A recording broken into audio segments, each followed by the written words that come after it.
Mean continuous series समांतर माध्य सतत श्रेणी में for BSc part third zoology paper third.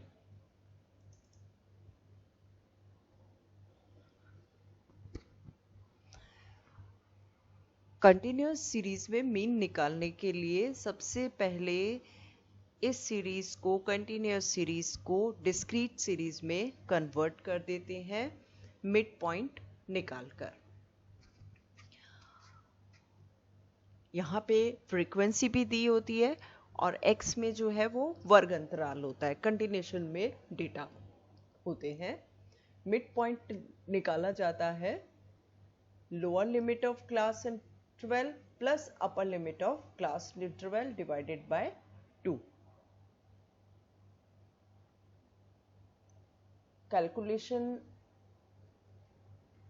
Continuous series के अंदर 3 तरीकों से की जाती है, डायरेक्ट मेथड या प्रत्यक्ष विधि। पहले कंटिन्यूअस सीरीज को डिस्क्रीट सीरीज में कन्वर्ट कर लिया, सेम फॉर्मूला भी अप्लाई कर सकते हैं और fx की बजाय आप fm भी लिख सकते हैं। दूसरा है शॉर्टकट मेथड, सेम फॉर्मूला, यहाँ पे d equal to x minus A या m माइनस ए ले लीजिए। तीसरा है स्टब डेविएशन मेथड, जब डेटा बहुत लंबे चौड़े हो और कैलकुलेशन करना मुश्किल हो तब ये अप्लाई करते हैं और यहाँ होता है a plus sigma F D dash divided by n multiply by c। d dash निकालते हैं d डिवाइडेड बाय c और c है कॉमन फैक्टर। ये जब प्रॉब्लम सॉल्व करेंगे तो क्लियर हो जाएगा। सबसे पहले डायरेक्ट मेथड। डायरेक्ट मेथड का फॉर्मूला है समेशन ऑफ एफ एक्स या डिवाइडेड बाय एन या summation of F M divided by N. Serial number, marks दे रखे हैं स्टूडेंट्स के 0 से 10, 10 से 20, 20 से 30, 30 से 40 और 40 से 50। इतने मार्क्स के हैं 10 बचे, 12, 20, 18 और 10। इस f का टोटल है 70, ये होगा n या total number of items, total number of students. Mid point कैसे निकालते हैं? ये जो चीज है, ये क्लास इंटरवल है, ये कहलाता है लोअर लिमिट, ये कहलाती है इसकी अपर लिमिट, और इनके मध्य जो अंतर होता है उसको बोलते हैं वर्ग अंतराल या क्लास इंटरवल। यहाँ क्लास इंटरवल कितना है? 10 माइनस 0 इज 10, यहाँ हो जाएगा 20 माइनस 10 10। सबके अंदर ऑलमोस्ट अधिकतर यूनिफॉर्म होता है। और मिड पॉइंट निकालने के लिए करते हैं lower limit plus upper limit divided by 2। तो यहाँ केस में होगा 0 प्लस 10 डिवाइडेड बाय 2 इज 5। यहाँ पे होगा 10 plus 20 divided bye 2 is 15। 20 plus 30 divided by 2 will be 25, 30 plus 40 divided by 2 is 35 and 40 plus 50 divided by 2 is 45। ये जो m निकल गया है, अब इसको मल्टीप्लाई करेंगे f से। आया 50, 180, 500, 630 और 450, इसका टोटल हो रहा है 1810। इस नंबर को n से डिवाइड कर दीजिए, ये आया 25.85 विल बी द आंसर।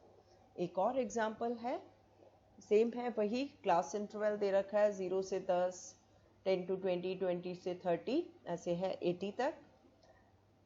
इसका मिड पॉइंट निकाल लीजिए पहले।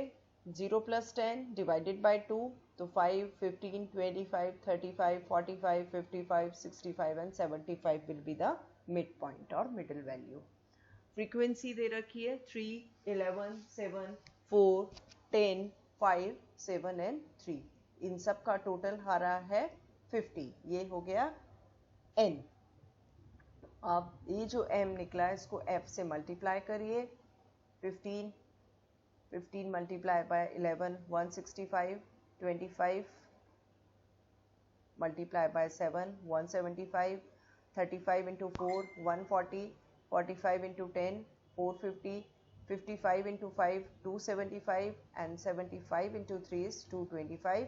इसका टोटल आ रहा है समेशन ऑफ FM is 1900। ये MF लिखो FM लिखो, कोई फर्क नहीं पड़ता है। तो मीन के निकालने के लिए करेंगे this summation of F M divided by N, ये है 1900 डिवाइडेड बाय 50 और आंसर होगा 38। ये हो गया डायरेक्ट मेथड। नेक्स्ट है शॉर्टकट मेथड, जैसा डिस्क्रीट सीरीज में किया था बिल्कुल उसी तरह का है, सेम है, मार्क्स है, इसका मिड पॉइंट निकालना है और फिर d की वैल्यू निकालनी है और फिर इस d को f से मल्टीप्लाई करना है। किस तरह से?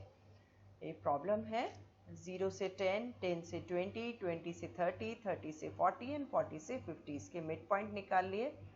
फ्रीक्वेंसी दे रखी है 10, 12, 18, 15 एंड 5। ए हमने, अच्छा ए की वैल्यू आपको लेनी है मिड पॉइंट में से, फ्रीक्वेंसी में से मत ले लीजिएगा, मिड पॉइंट निकाल में से लेनी है ए की वैल्यू। अज्यूम करना है माध्य इस मिड पॉइंट से, ये d equal to m minus A, ये हो जाएगा -20, -10, 0, +10, +20। अब इस d को f से मल्टीप्लाई करिए, ये हो गया -200, ये हुआ -120, ये 0, ये 150 और ये हो गया 100। इसको टोटल करिए 70। फॉर्मूले में वैल्यूज रख दीजिए, 25 plus -70 upon 60, 25 minus 1.17, answer will be 23.83। ऐसे ये एक और एग्जांपल दिया हुआ है, मार्क्स हैं, मिड पॉइंट निकाल लीजिए, फ्रीक्वेंसी दे रखी है, फर्स्ट की 17 है, 6, 15, 12, 25, 14 एंड 11।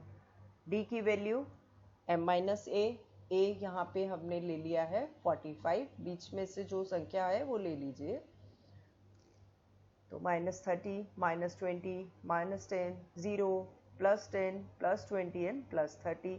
अब इस d को f से मल्टीप्लाई करिए, ये आया -510, ये -120, ये आया -150, ये 0, ये आएगा 250, ये 280 और ये 330। इसको टोटल करिए, समेशन ऑफ एफ डी, ये आ रहा है 80।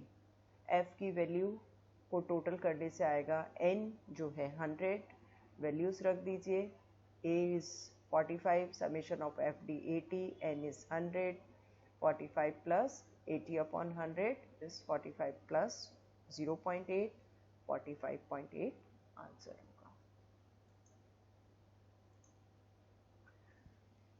नेक्स्ट है step deviation method in continuous series. सतत श्रेणी में पद विचलन विधि द्वारा समांतर माध्य को ज्ञात करना। ये इसका फॉर्मूला है a plus sigma F D dash divided by n multiply by c।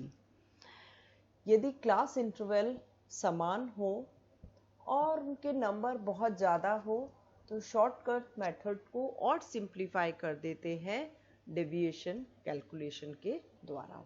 इस मेथड में सबसे पहले तो d निकाल लीजिए और d को एक कॉमन फैक्टर से डिवाइड कर देते हैं, वो कॉमन फैक्टर इक्वल होता है क्लास इंटरवल के।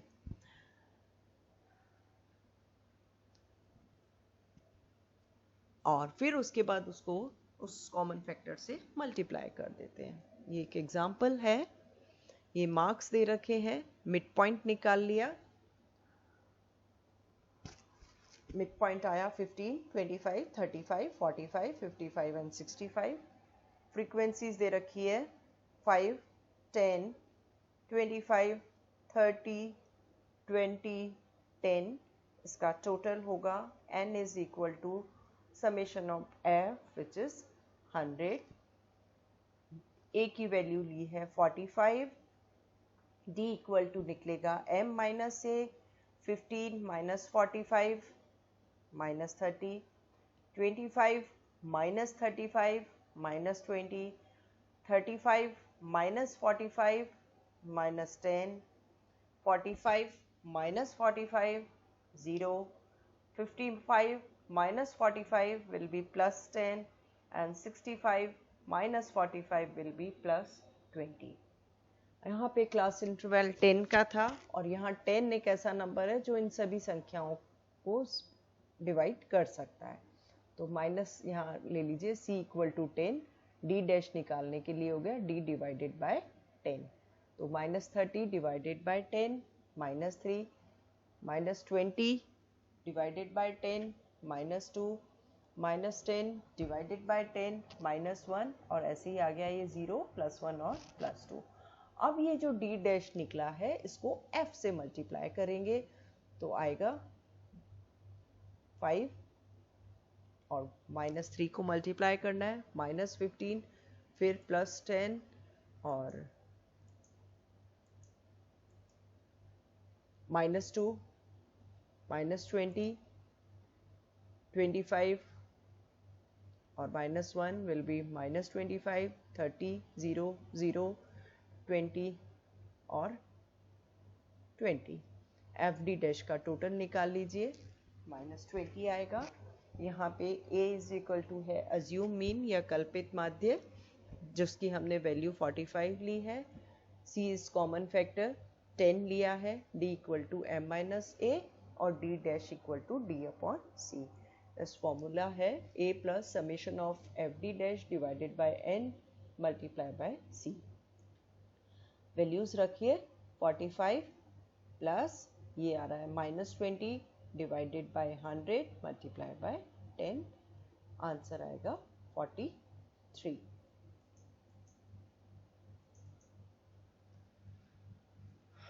नेक्स्ट है समांतर माध्य के गुण, मेरिट्स ऑफ मीन। इसको कैलकुलेट करना, गणना करना आसान है, इजी टू अंडरस्टैंड, समझना भी आसान है और इसके अंदर जितनी भी वैल्यूज दी हुई है उन सभी को यूज में लिया जाता है। ये एक डेफिनेट नंबर होता है, निश्चित संख्या है, समय, स्थान और व्यक्ति का इस पर कोई प्रभाव नहीं पड़ता है। इसमें स्टेबिलिटी या स्थिरता होती है और इसको सीरियलाइजेशन या ग्रुपिंग करने की जरूरत नहीं है, मतलब एक क्रमबद्ध लगाने की जरूरत नहीं होती है और समूह करने की आवश्यकता नहीं पड़ती है। किसी भी क्रम में हो, मीन हमेशा वही निकल के आएगा। डीमेरिट्स ऑफ मीन या समांतर माध्य के दोष की जो क्लाइमेक्स वैल्यूज है, मिनिमम और मैक्सिमम वैल्यू का इसमें मीन निकालने में प्रभाव पड़ता है। मीन एक ऐसी संख्या भी हो सकता है जो हमें क्वेश्चन में डेटा दिए हुए हैं उसमें वो मौजूद ही ना हो, जैसे कि स्टूडेंट्स के मार्क्स का हमने मीन निकाला और वो आंसर आ रहा है 7.24 और इस तरह से मार्क्स कभी भी स्टूडेंट्स को फ्रैक्शंस में दिए नहीं जाएंगे।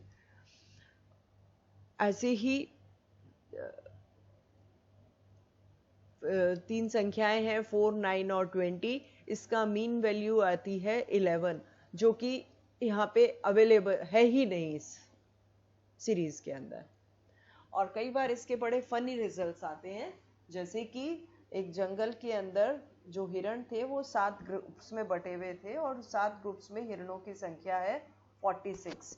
अब इसका जब मीन निकालते हैं तो आएगा आंसर 6.5 और 6.5 डियर या हिरण नहीं हो सकते हैं। तो ये रिजल्ट्स जो है इसके कई बार बड़े फनी आते हैं। Thank you.